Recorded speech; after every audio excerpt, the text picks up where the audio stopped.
자, 이번 시간엔 이제 본격적으로 이제 교과서 내용들에서 나오는 대기 안정도 내용을 한번 공부하도록 하죠. 이 중에 여러분들 꼭 알아야 될 게 바로 단열 팽창과 단열 압축이라고 하는 단열 변화라는 뜻이에요. 갑자기 이상한 말이 나오네. 왜 단열이란 말을 쓸까? 여러분들 공기는 입자와 입자 사이의 거리가 상당히 어때요? 멀죠? 공기는 입자와 입자 사이의 거리가 멀어요. 다시 얘기하면 이 공기 덩어리라고 우리가 표현하는 것들은 이 하나의 이런 성질을 갖고 있는 공기 덩어리가 여기 옆에 있는 공기 덩어리랑 섞이기가 쉽지가 않습니다. 이제 섞이기가 쉽지가 않아. 다시 얘기하면 주위에 이렇게 뭔가 공기가 서로 뭔가 섞이는 게 쉽지가 않습니다. 공기 덩어리 괴가. 그래서 기단도 서로 부딪혀서 올라가거나 막 이렇게 하거나 서로 했었던 거잖아요. 자, 그런데 이 공기가 주변보다 따뜻해지거나, 우리 전 시간에 배웠던 5가지 있었죠, 그죠? 5가지 막 서로 올라가거나 막 했던 그런 5가지의 변화처럼 이렇게 올라가면서, 기운이 이렇게 변하게 되거든요. 자, 기운이 변하는데, 그때 주변과 열이 차단된 채로 자기 내부 에너지의 변화량으로 해놔서 온도가 내부 에너지가 변하는 거예요. 자, 예를 들어볼게요. 자, 이 공기 덩어리가 위로 올라갑니다. 자, 5가지 이유에 의해서 올라갔었죠? 그러면 여기는 기압이 어때요? 기압이 높아. 근데 위로 올라갈수록 공기의 밀도가 떨어지니까 기압이 낮아지죠. 그럼 이 크기가 어떻게 돼? 커지게 되겠지. 밑에는 압력이 많이 누르니까 크기가 작았을 거 아니에요? 근데 위로 올라가면 커질 거 아니에요? 자, 커지게 되면은 놀라운 일이 일어나는데 바로 온도가 어떻게 됩니까? 기온이 떨어지게 됩니다. 왜 이런 일이 일어날까요? 기온이 왜 떨어지냐? 자, 여러분들 바로 이럴 때를 팽창한다. 근데 이 팽창하는 것까지 이해되는데 이때 열이 차단된 채로 팽창한다. 왜 열이 차단됐다고 그랬어? 공기 덩어리는 이 A라고 하는 공기와 이 주변 공기는 잘 안 섞인다고 그랬죠. 서로 분자 간의 거리가 되게 먼 상태에서 서로 성질을 달리하는 공기 덩어리 이게 잘 섞이지가 않습니다. 그래서 얘가 그냥 위로 올라가면서 부피가 팽창하는 건 기압이 낮아지니까 팽창을 하죠. 자, 그러면 여기까지 좋아. 그런데 주변과 열이 차단된 채로 이 내부 에너지의 변화만 생기는 거야. 자, 이 내부 에너지는 어떻게 되는 거야? 처음에 요만했던 공기가 이만해지죠. 그죠? 그렇게 되면 자기의 몸집을 키우는데 이 에너지가 써버리게 되는 거야. 자기 몸집을 키우는데 에너지가 써버리게 돼요. 즉 내부 에너지가 감소하게 됩니다. 자, 내부 에너지가 감소하면 에너지는 기온으로 우리가 또 환산할 수 있죠. 결국엔 뭐야? 기온이 떨어지게 된다. 자, 여러분들이 기억할 거는 딱 하나밖에 없다. 단열 팽창하면 기온이 어떻게 된다? 단열 팽창하면 기온이 그렇습니다. 아주 깔끔하게 기온이 떨어진다. 이것만 기억해 두시면 되겠어요. 자, 그럼 반대야. 이번엔 반대야. 이번엔 내려온다고 가정하자. 하강 기류 때문에 내려와. 그러면 압력이 바깥에서 더 주어지죠. 그럼 내부 에너지는 올라가겠지. 그러면 당연히 기온은 어떻게 되겠어? 올라가겠지. 따라서 하나만 기억하면 된다. 단열 압축은 기온이 올라가게 된다. 공기덩어리의 온도가 올라가게 된다. 아시겠죠? 자, 그런데 기온이 떨어지거나 기온이 올라가는 정도를 여러분들 좀 기억을 해 두셔야 돼요. 자, 첫 번째. 자, 우리는 단열 감률. 자, 즉, 공기가 올라가려고 하는데, 여기다 이렇게 써볼게요. 단열 감률. 공기가 올라가거나 내려가면서 기온이 변하는, 공기덩어리의 단열 팽창에 의해서 기온이 변하는 정도의 비율을 알고 있어야 됩니다.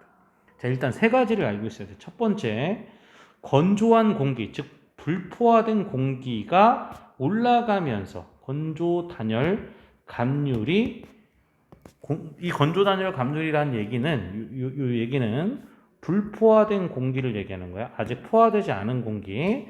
이 불포화된 공기가 올라가면서 기온이 떨어지는 비율을 여러분들 기억해 두셔야 되는데 그 비율이 얼마냐? 대략 얼마냐? 약 1도씩 떨어집니다. 얼마큼 가는데 1도씩 떨어져? 100m당 1도씩 떨어져. 단열 팽창에서는 떨어지겠고 단열 압축에선 당연히 올라가겠죠. 그죠? 이렇게 바뀝니다. 자, 두 번째로, 자, 불포화된 공기만 있는 건 아니죠. 포화된 공기가 있을 수 있겠죠. 그죠? 자, 그걸 우리가 수분 단열 감률이라고 불러줘요. 수분 단열 감률. 자, 이 수분 단열 감률은 약 몇 도씨 정도 되냐면, 몇 도씨 정도 되냐면, 약 0.5도씨 정도 변합니다. 100m당. 선생님, 아까는 1도씨인데 지금 얘는 왜 0.5도일까요? 잘 생각해봐. 포화됐다고 그랬죠. 자, 포화됐는데도 얘가 계속 올라간다고 생각해봐요. 포화됐는데도 계속 올라간다고 생각해봐. 그럼 어떻게 될까? 자, 여러분들 비코를 한번 선생님이 아까도 예를 들었던 비코를 한번 예를 들어볼게. 여기다 살짝 이따가 지울 텐데 그려볼게요. 요런 비코가 있었어. 요런 비코가 있었는데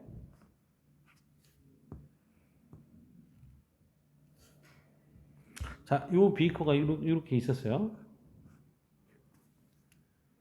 자, 그런데 여기에 포화가 됐다고 가정할게요. 포화가 됐는데도 멈추지 않고 계속 위로 올라가면 온도가 떨어진다고 그랬죠. 그죠? 그럼 비커의 크기가 작아지겠죠.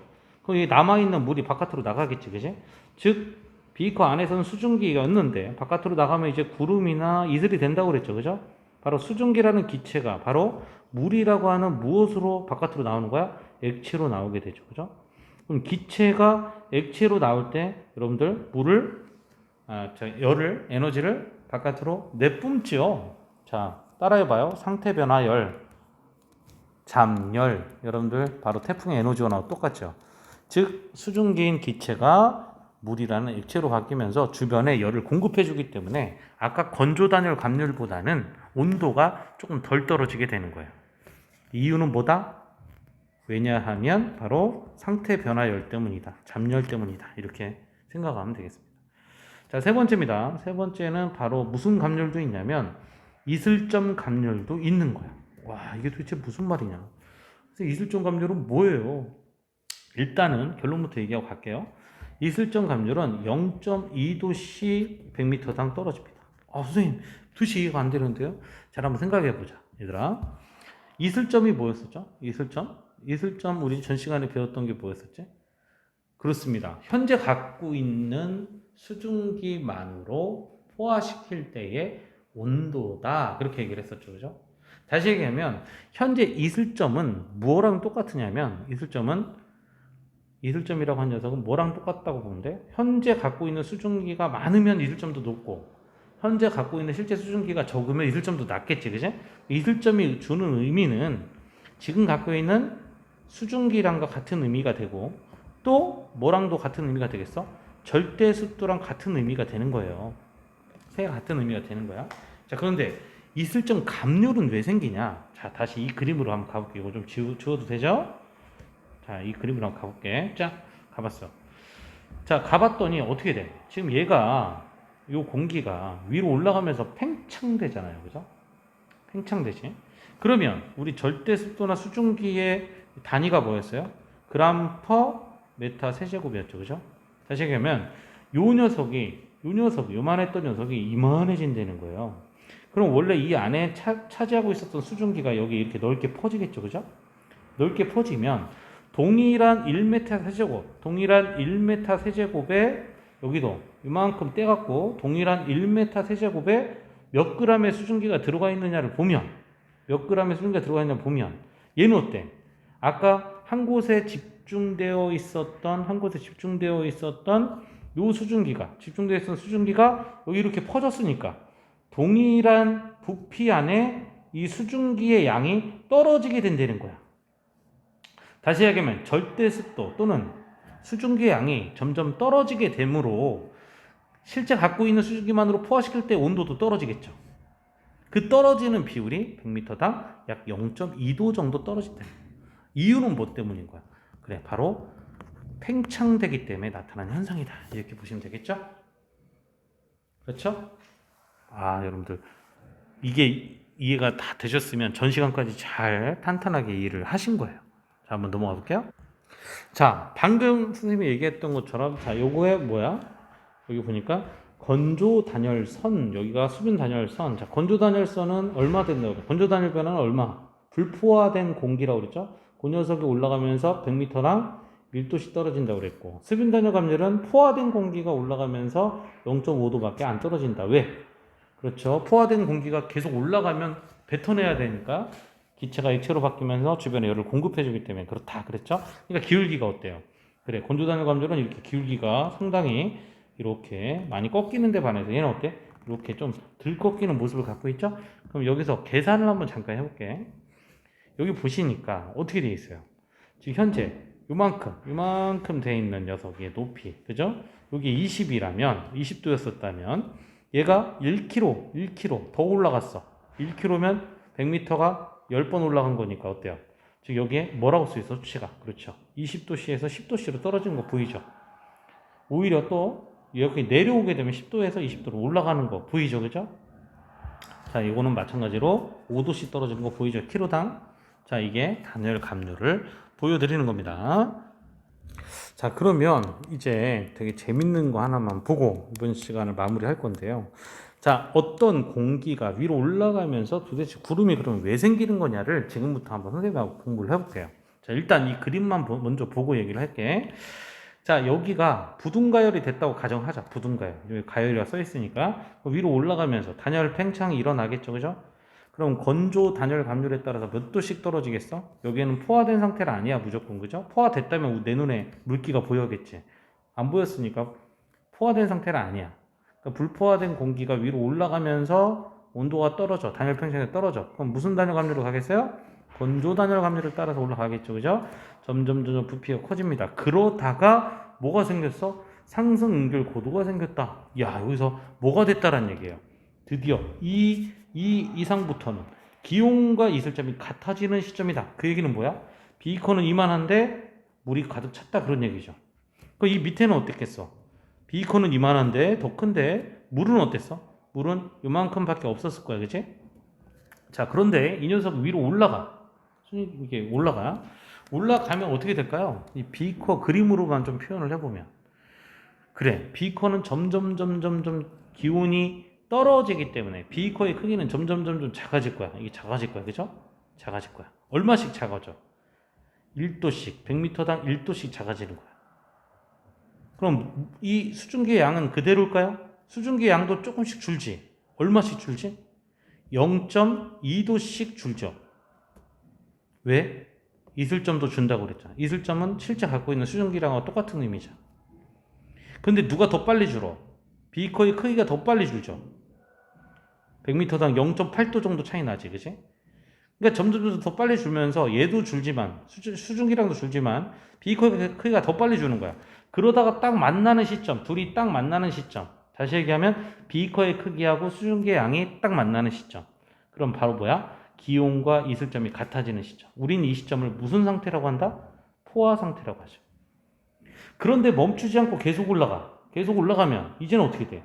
비커는 요만한데 수증기가 넘쳐버려서 바깥으로 나오게 되죠. 이때부터 구름이 막 생기기 시작하는 거죠. 그래서 구름이 여기서 이렇게 만들어지게 되는 거예요. 어때요? 여러분들 쉽게 이해가 되시죠? 그죠? 자, 그러면 여기서부터는 비커가 몇 도씩, 비커가 얼마씩 떨어지는 거야? 그래, 이게 물이 나오면서 주변을 데펴줘서 조금 덜 떨어지게 되니까 여기가 얼마씩 떨어지는 거야? 0.5도씩 떨어지는 거야. 아, 쉽지, 그치? 쉽죠? 자, 요거를 선생님이 그래프로 한번 여기다 그려볼게요. 그래프로. 선생님, 이거를 그래프로 어떻게 그려요? 괜찮아. 포기하지 마시고 한번 잘 보세요. 자, 이렇게 한번 선생님 그래프로 한번 그려볼게. 너무 조금 이렇게 그려볼게요. 다시요. 이 그림하고 맞추려니까 선생님 다시 한번 그려볼게요. 이렇게 그려보자. 자, 여기를 기온이라고 놓고요. 여기를 높이라고 놓을게요. 자, 그랬더니 현재 이런 공기가 있었어요. 자, 이 공기를 예를 들어서 그냥 예를 들을게요. 여기 30도씨라고 한번 가정을 해볼게요. 30도씨라고. 자, 이 공기가 위로 올라가, 단열 팽창에서 위로 올라가면 온도가 떨어지죠. 온도가 떨어지니까 이렇게 떨어진다고 가정할게요. 이렇게 떨어진다고 가정. 자, 그러다가 얼마씩 떨어져? 1도씩 떨어져. 불포화된 공기니까. 떨어지다가 여기서부터 포화가 됐다고 가정하자. 자, 그러면 이 그림을 이렇게도 나타낼 수 있겠다. 현재 이 구름은 지표에서 이슬점이 22도씨였다고 가정할게요. 다시 얘기하면 이 공기는 지상에선 이랬을 거야. 지상에서 이랬을 거야. 비커가 얼마였는데? 비커가 30도짜리 비커였는데 여기에 담긴 물은 얼마밖에 없었던 거야? 담긴 수증기는 22도 정도 수증기가 있었던 거죠. 22도씨 정도 수증기가 있었던 거지, 그치? 22도씨 정도 들어가 있는 수증기가 있었던 거야. 근데 위로 올라가면서 점점 어떻게 된 거야? 점점 포화된 상태로 바뀌어가고 있는 거죠. 자, 그러니까 어떻게 된다? 그러니까 이슬점이 점점 0.2도씩 감소가 되죠. 그러다가 여기에 딱 만나는 바로 이 시점이 무슨 상태가 되는 거예요? 아하, 여기 기온과 이슬점이 같아지는 시점이 되는 거죠. 그런데 멈췄어. 계속 올라갔어. 계속 올라갔단 말이야. 계속 올라가면 어떻게 된다? 아까는 100m당 0.1도씩 떨어졌고 이슬점은 0.2도씩 떨어졌지만 이젠 수분 단열 감률을 따라 가야 되겠죠. 포화된 상태의 공기니까. 그러니까 몇 도씩 따라간다? 0.5도씩 따라간다고 가정을 하니까 이렇게 그래프가 기울기가 바뀌겠지, 그치? 그렇죠? 따라서 이거는 건조 단열 감률을 따라갔고 이건 이슬점 감률, 이건 수분 단열 감률이 되겠죠, 그죠? 그래서 바로 요 높이가 바로 어떻게 됩니까? 구름이 생기는 높이이자 여기서부터 올라가는 높이일수록 구름의 두께가 되는 거죠. 자, 우리는 이 높이, 이 h라는 높이를 바로 상승응결 고도라고 불러주는 거예요. 자, 이걸 식으로 한번 풀어볼까요? 풀기 싫어? 풀어볼까? 어떻게 풀면 될까요? 상승응결 고도는 어떻게 하면 될까? 이렇게 풀면 되지 않을까? 지상에서 기온이 30도씨였던 녀석, 그리고 이슬점이 22도씨였던 녀석이 같아지는 시점인 거잖아요. 그럼 이렇게 하면 되겠다. 자, 좀 다른 색깔로 한번 펴볼까요? 이렇게 하면 되겠다. 기온이 떨어진다. 얼마? 100m당 몇 도씩? 1도씩 떨어지는데 높이 얼마만큼? h만큼, h미터만큼, 그죠? 이퀄, 그죠? 그리고 이슬점도 떨어지죠. 이슬점은 얼마큼씩 떨어집니까? 이슬점은 이거 좀 잘 안 보일 테니까 선생님이 다른 메모로 한번 이렇게 한번 해줘야 여러분들이 좀 그래도 아이고 어떻게 된 거야? 다시 여기다 써줄게. 자, 기온이 떨어집니다. 100m당 몇 도씩? 1도씩 떨어지지. 높이 얼마까지? h미터까지. 그죠? 이퀄 이슬점도 떨어지죠. 얼마까지? 100m당 0.2도씨까지 떨어지지. 높이 h만큼. 이게 서로 같아지는 지점이죠. h로 풀어주면 될 거 아니야? 그러면 요걸 넘어가고 요거 넘어가자. 그러면 기온 빼기 이슬점이라는 녀석이 나오고, 그리고 제가 넘어가니까 100m당 1도씩 넘어가서 빼기 100m당 0.2도씩 묶어서 h 값이 나오겠다, 그지? 그렇죠? 그러면 어떻게 돼? 그래. 계산해 보면은 h로 정리를 해주면 h는 따라서 h는 굵은 글씨로 해볼까요? h는 125에 기온 빼기 이슬점이라는 상승응결 고도식이 나오는 거예요. 다시 얘기하면 지상에서 기온과 무엇만 알면, 이슬점만 알면 구름의 어디 높이에서 생성하는 구름의 생성 높이를 알 수 있다라는 얘기입니다. 아시겠죠? 자, 여러분들 이번 또 이해하기는 만만치 않습니다만 그래도 선생님하고 이렇게 처음부터 잘 이해하고 온 학생들은 어렵지 않게 왔을 거라고 생각해요. 상승결고도 굉장히 중요하고 또 굉장히 유용하게 쓰이는 것이긴 만큼 여러분들 잘 보시고 잘 이해하시길 바랍니다. 자, 이번 시간 이후에 또 배울 것이 이제 지구가 원에서도 가끔 나왔던 팬 현상이야. 이게 다 이해된 사람은 다음 이해되는 게 이제 쉬울 겁니다. 다음 시간에 또 보겠습니다. 수고하셨습니다.